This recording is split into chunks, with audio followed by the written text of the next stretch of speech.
हम लोग इस प्रेम के बारे में चिंतन करें जो भगवान को अत्यंत प्रिय है, और अत्यंत प्रिय ही नहीं, एकमात्र प्रेम ही प्रिय है। केवल राम ही केवल प्रेम प्यारा, प्रेम प्यारा ही नहीं, केवल प्रेम। मानस में अन्य स्थल पर भी कहा गया, राम कृपा तस नहीं करई जस निस केवल प्रेम।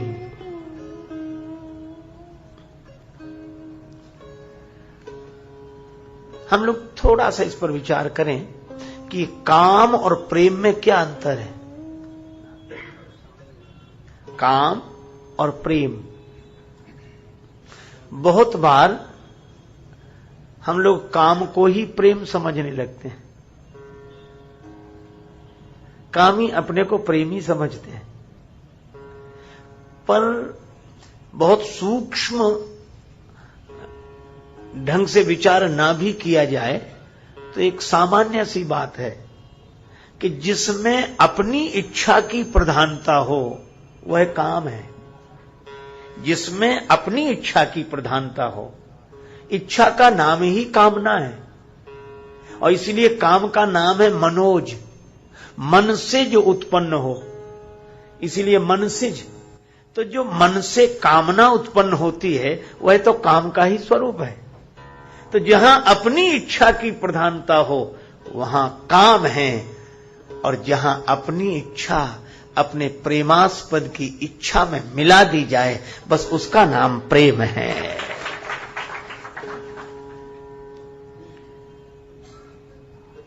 हरम के पुजारी हरम चाहते हैं, करम के पुजारी करम चाहते हैं, न खुशी चाहते हैं न गम चाहते हैं, जो तुम चाहते हो सो हम चाहते हैं, यह प्रेम है।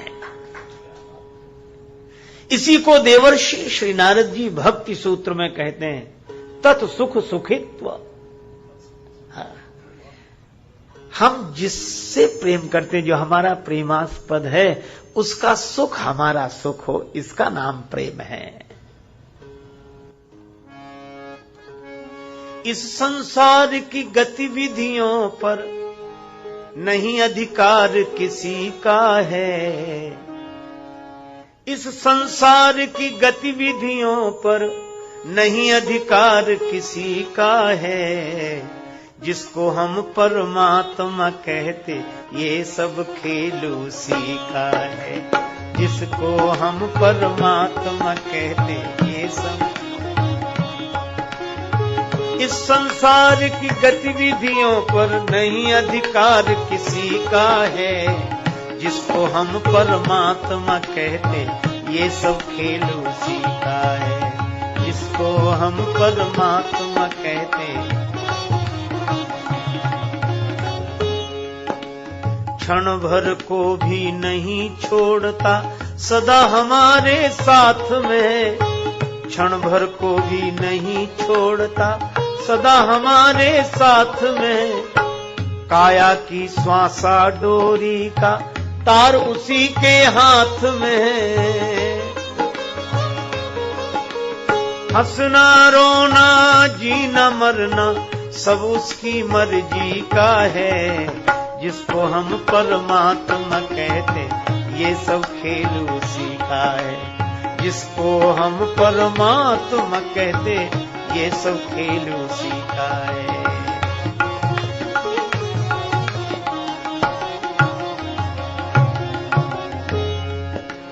निर्धन धनी धनी हो निर्धन, ज्ञानी मूढ़ मूर्ख ज्ञानी। सब कुछ अदल बदल देने में कोई नहीं उसकी शानी। समझदार भी समझ सके ना ऐसा अजब तरीका है। जिसको हम परमात्मा कहते ये सब खेल उसी का है। जिसको हम परमात्मा कहते ये सब खेल।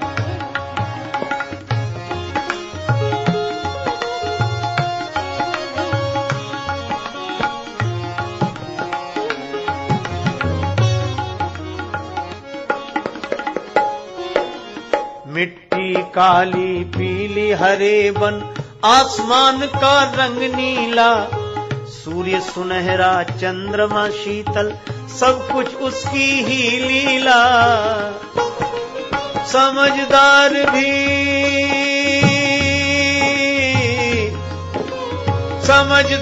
भी समझ सके ना, सबके भीतर स्वयं छिप गया, सृजनहार सृष्टि का है, जिसको हम परमात्मा कहते, ये सब खेल उसी का है।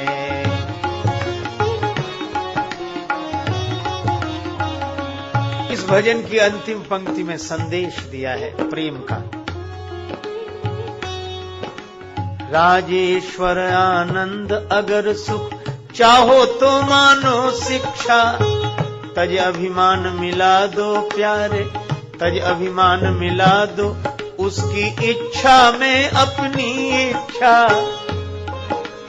यही भक्ति का भाव है प्यारे, यही भक्ति का भाव है प्यारे, सूत्र यही मुक्ति का है, जिसको हम परमात्मा कहते, ये सब खेल उसी का है, जिसको हम परमात्मा कहते, ये सब खेल उसी का है। इस संसार की गतिविधियों पर नहीं अधिकार किसी का है, जिसको हम परमात्मा कहते, ये सब खेल उसी का है, ये सब खेल उसी का है, ये सब खेल उसी का है। प्रेम की यही परिभाषा है, अपनी इच्छा भगवान की इच्छा में मिला देने का नाम प्रेम है। जहां अपनी इच्छा की प्रधानता होगी, वहां काम होगा और वासना प्रमुख होगी, और जहां अपने प्रेमास्पद की इच्छा में अपनी इच्छा मिला देंगे, वहां प्रेम होगा और उपासना प्रमुख रूप से होगी, भक्ति होगी। इस प्रेम तत्व पर हम लोग इस बार चर्चा कर रहे हैं। जहां दो मन न रह जाएं, इसी को भगवान श्री कृष्ण कहते हैं, भक्त कौन? मन मना भव, मद भक्तो मद्याजी माम नमस्कुरु। मन मना भव, दो मन न रह जाएं। दो बार, हाँ, स्वामी जी महाराज बता रहे हैं कि 2 बार यह बात कही, 2 बार कही है कि हमारा मन और तुम्हारा मन 2-2 बार करी। एक 9वें में और एक 18वें। देखो कितनी बढ़िया बात। एक स्वामी जी बता रहे हैं कि 9वें अध्याय में कही और 18वें अध्याय में कही, और 9 तो पूर्णांक है, और 18 को भी 8 1 जोड़ दो तो 9 ही है, पूर्णांक है, पूर्णता। तो जीवन की आध्यात्मिक पूर्णता कब? जब 2 मन न रह जाए। और यही भगवान राम ने कहा, श्री हनुमान जी से संदेश भिजवाया। अच्छा देखो, प्रेम की बात तो श्री हनुमान जी की थोड़ी सी बात सुने। हनुमान जी गए हैं संदेश लेकर,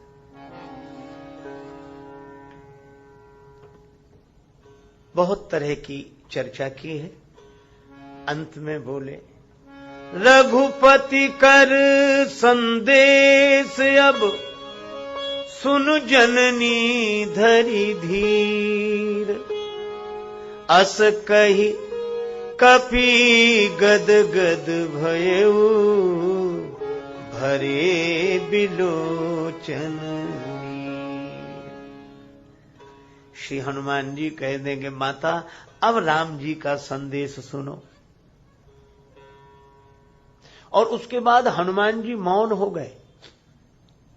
अस कह कपि गदगद भयो, पुलकित हो गए, कंठ अवरुद्ध हो गया, नेत्रों से आंसू बरसने लगे, रोमांचित गात हो गया। किसी ने हनुमान जी से कहा कि बोलते क्यों नहीं हो? हनुमान जी बोले, जिनका संदेश है वही बोले। तो आप बोलने वाले नहीं ना, हम तो बोलने वाले की सूचना देने वाले हैं कि अब राम जी बोलेंगे। बस यह प्रेम की स्थिति है कि मानो हनुमान जी कहते हैं अब हम हैं ही नहीं, राम जी ही हैं। और बोले तो तुलसीदास जी महाराज लिखते हैं राम जी ही बोले। कहेऊ राम वियोग तव सीता, कहेऊ राम, राम जी बोले। हां, कहां से बोल गए राम जी? जासु हृदय आगार, बसहि राम सर चाप धर।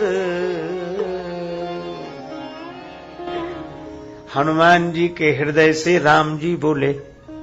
प्रेमी के हृदय से परमात्मा ही बोलते हैं। प्रेमी की पहचान क्या? कि जहां प्रेमी न रह जाए वहां परमात्मा ही शेष विशेष बचते हैं। हम तो रह ही नहीं गए। एक भक्त की लिखी हुई पंक्तियां मुझे बहुत अच्छी लगती हैं। उन्होंने कहा, नाथ यह है कैसा अन्याय, किया इस भांति हमें निरुपाय। छोड़ते बने न जग का मोह, बिसर पाता न तुम्हारा छोह। नदी सा दो कूलों के मध्य, बह रहा है जीवन आराध्य। कभी क्या कृपा दृष्टि से हेर, नाम मेरा मुरली में तेर।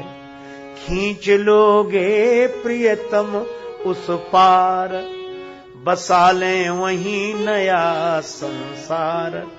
जहां हो शेष न जग का राग, तुम्हारे संग मिल खेलूं फाग।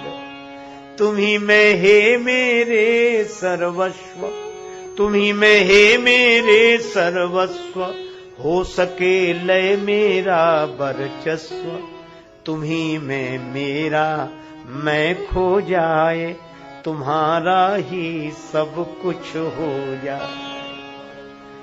तुम्ही में मेरा मैं खो जाए, तुम्हारा ही सब कुछ हो जाए।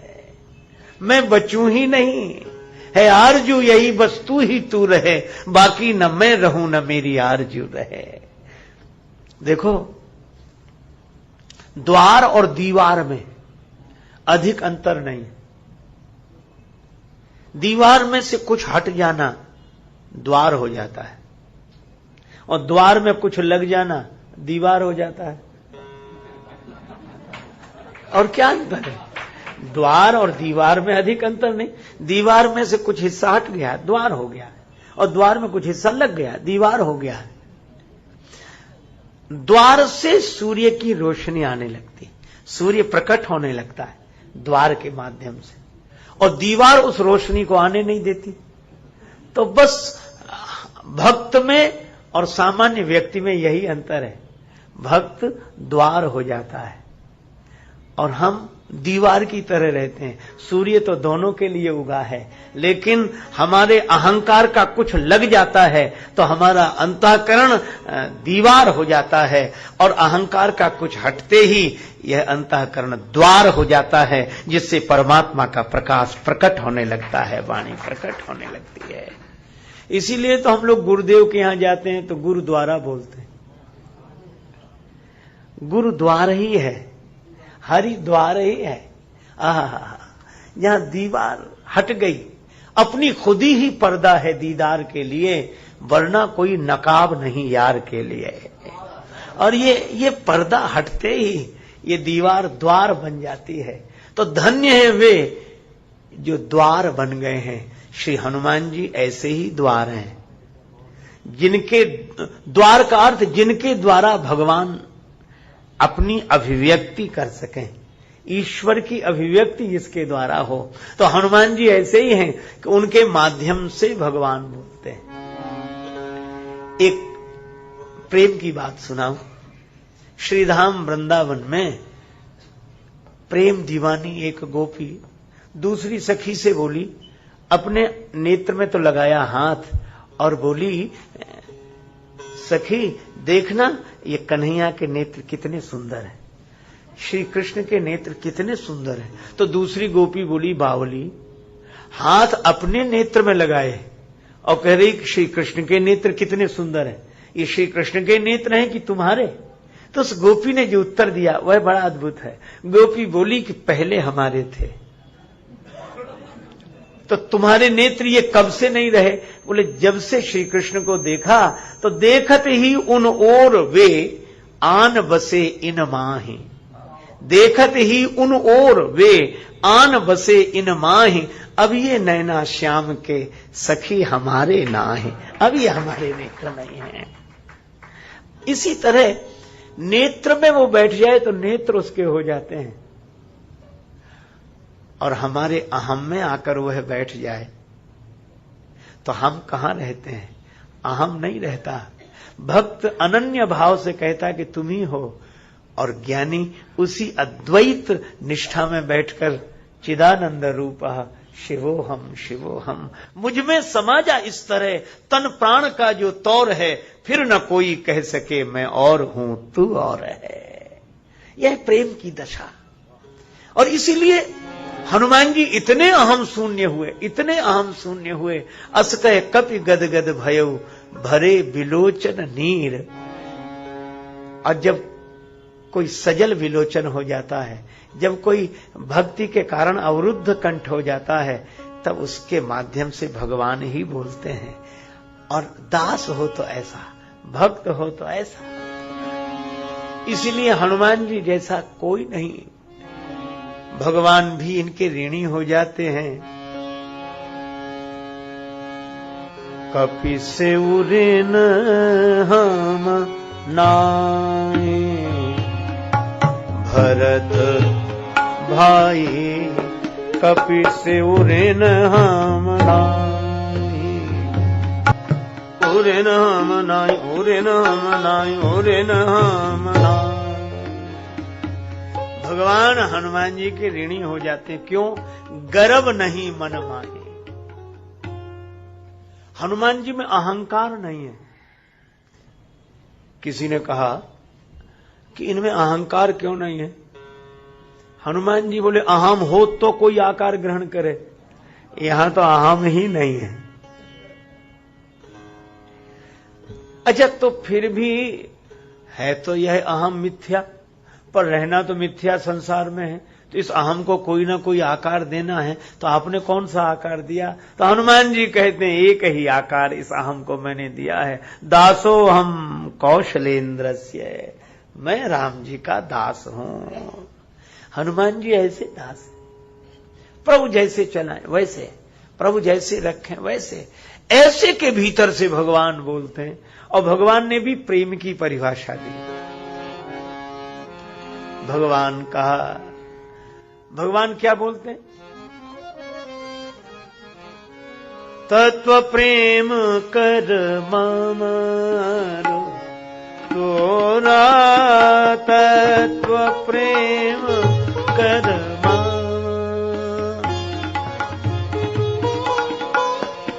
तत्व प्रेम कर अरु तोरा,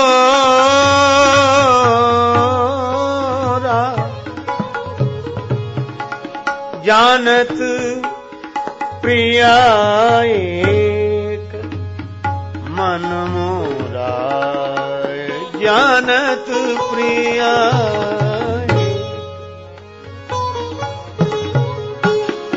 सो मन सदा रहत, तोए पाही जान प्रीति रस हेत ने, माई जान प्रीत रस हेत ने, प्रीति रस हेत ने, प्रीति रस। भगवान ने जो बात कही वो बड़ी अद्भुत है। तत्व प्रेम कर मम अरु तोरा। भगवान ने कहा कि प्रेम की ही बात नहीं, प्रेम के तत्व की बात बता रहे। जानत प्रिया, श्री जानकी जी जानती हो प्रेम का तत्व क्या है? एक ही, क्या? एक मन मोरा। हमारा और तुम्हारे दो मन है ही नहीं, मन एक है। यही प्रेम का तत्व है। जहां दो मन न रह जाएं। लेकिन आप तो कह रहे हैं कि आपका मन, भगवान ने कहा मन तो मेरा है, लेकिन जानते हो रहता कहां है? मेरा मन है पर मेरे पास नहीं। सो मन सदा रहत तुहे पाही, मेरा वह मन सदा तुम्हारे ही पास रहता है। बहुत अनोखी बात कही गई इस पंक्ति में। भगवान का मन भगवान के पास नहीं है, भगवान का मन श्री सीता जी के पास, और श्री सीता माता भक्ति मूर्ति है, भक्ति के पास। तो भगवान का मन भक्त के पास है। इसका अर्थ क्या है कि भक्त के पास अपना मन है नहीं, और भगवान ने अपना मन भक्त को दे दिया। इसलिए भक्त जो कुछ करता है वह भगवान के मन से करता है, उसका अपना मन तो है ही नहीं। भगवान का मन ही उसका मन है, अर्थात भगवान की इच्छा ही उसकी अपनी इच्छा है। आप देखो कहीं भी यही प्रेम का तत्व मिलेगा।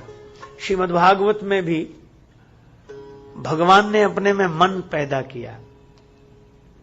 भगवान अपिता रात्रि शरदोत फुल्ल मल्लिका वीक्षरंतुम मनश्चक्रे योग माया उपाश्रिता। भगवान ने अपने में मन पैदा किया और बांसुरी बजाई, गोपियां आई। तो आती तो दिख रही गोपियां, पर किसके मन से आई? मन तो भगवान का है। भगवान भी गोपियों का दर्शन करना चाहते हैं, और यह भक्ति की महिमा है। तो भगवान के मन से गोपियां आई। इसका अर्थ यह है कि भक्त के द्वारा जो कुछ भी होता है वह भगवान के मन से ही होता है, भगवान की इच्छा से होता है। यही प्रेम का तत्व है। भगवान कहते हैं सोमन सदा राहत तुहे पाही। इसलिए श्री जानकी जी आपके द्वारा जो कुछ भी लीला हुई वह हमारी इच्छा से हुई। और बांसुरी बजाई, गोपियां आई। तो आती तो दिख रही गोपियां, पर किसके मन से आई? मन तो भगवान का है। भगवान भी गोपियों का दर्शन करना चाहते हैं, और यह भक्ति की महिमा है। तो भगवान के मन से गोपियां आई। इसका अर्थ यह है कि भक्त के द्वारा जो कुछ भी होता है वह भगवान के मन से ही होता है, भगवान की इच्छा से होता है। यही प्रेम का तत्व है। भगवान कहते हैं सोमन सदा राहत तुहे पाही। इसलिए श्री जानकी जी आपके द्वारा जो कुछ भी लीला हुई वह हमारी इच्छा से हुई। और जब आपका कोई अपराध ही नहीं है तो आपका विस्मरण कैसे होगा? कैसे? भगवान ने कहा कि ज्ञान प्रीत रस इत नहीं माही। आपने अग्नि में प्रवेश किया, किसके कहने से?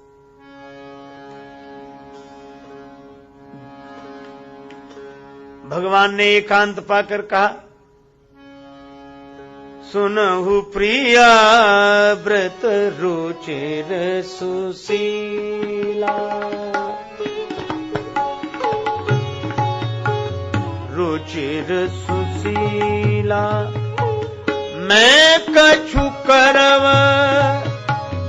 ललित नरलीला, व्रत रुचिर सुशीला। रुचिर सुशील सुनहु प्रिया व्रत रुचिर, प्रिया व्रत रुचिर, प्रिया व्रत रुचिर। भगवान ने कहा तुम पावक मां करहु निवासा, जब लगी करहु निशाचर नासा। श्री जानकी जी से भगवान ने कहा आप अग्नि में निवास करें जब तक मैं राक्षसों का नाश करूं। यह एकांत की योजना है। किसका मन है कि श्री जानकी जी अग्नि में रहें? श्री जानकी जी का मन तो भगवान के साथ रहने का है। आप विचार करके देखें, जब अयोध्या से चली तो यही कहकर चली राखिए अवध जो अवधि लग, जियत न जनी हई प्राण। हे प्रभु मेरा मन है कि मैं आपके साथ वन में चलूं, मैं आपसे निवेदन करूं कि अयोध्या से भले ही श्री जानकी जी अपने मन से भगवान के साथ आई हों, लेकिन अग्नि में जो प्रवेश किया वो अपने मन से नहीं, भगवान के मन से। वे तो राम जी के साथ ही रहना चाहती हैं। और मुझे तो लगता है कि धन्य है जानकी माता, उनके कारण भक्ति का पाठ पढ़ने को मिलता है कि एक भक्ति यह है कि हम प्रेमास्पद के बिना न रह पाएं, भगवान के बिना न रह पाएं, यह भक्ति है। लेकिन उससे भी उत्तम कोटि की वह भक्ति है कि चाहे भगवान से भले ही दूर हो जाएं, पर भगवान की इच्छा में अपनी इच्छा मिलाकर वह कार्य करें जो भगवान चाहते हों। यह उससे भी उत्तम कोटि की भक्ति है। तो श्री सीता जी अपने मन से राम जी के संग आई हैं, पर अग्नि में प्रवेश किया वह तो राम जी के ही मन से।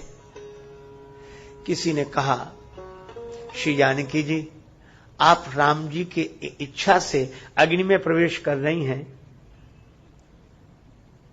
तो अग्नि जलाएगी नहीं? श्री सीता जी बोली, अगर मैं प्रवेश कर रही होती तो जिम्मेवारी मेरी थी, पर भगवान कह रहे हैं अग्नि में प्रवेश करो तो जिम्मेवारी उनकी है। मेरे लिए अग्नि शीतल हो जाएगी, शीतल हो जाएगी। हां, कैसे? का एक काम करूंगा,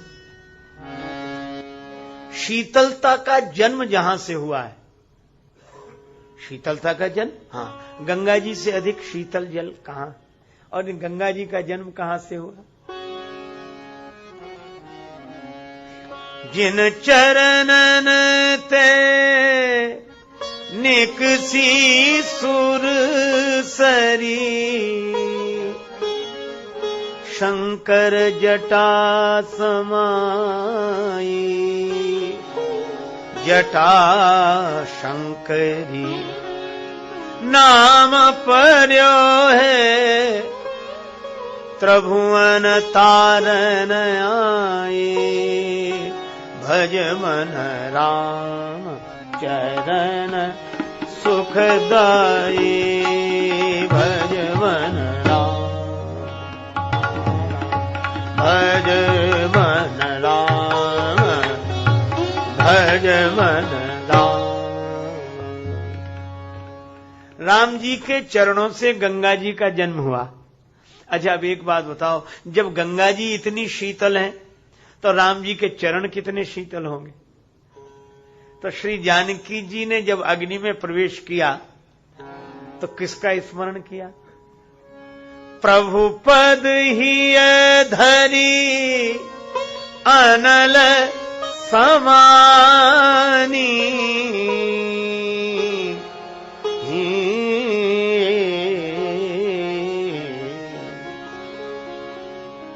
श्री सीता जी ने प्रभु के चरणों को हृदय में रख लिया और अग्नि में प्रवेश कर गईं। और कितना बढ़िया संकेत है कि बाहर से हम भले ही आग में रहें, पर भीतर भगवान के अनुराग से भरे हों तो बाहर की आग हमारा कुछ नहीं बिगाड़ सकती। प्रभुपद ही धरी अनल समानी, भगवान के चरणों का चिंतन। अच्छा, चरण से भी क्या आशय है? चरण चलने के लिए होते हैं, और भगवान के चरणों को हृदय में रखने का अर्थ क्या है?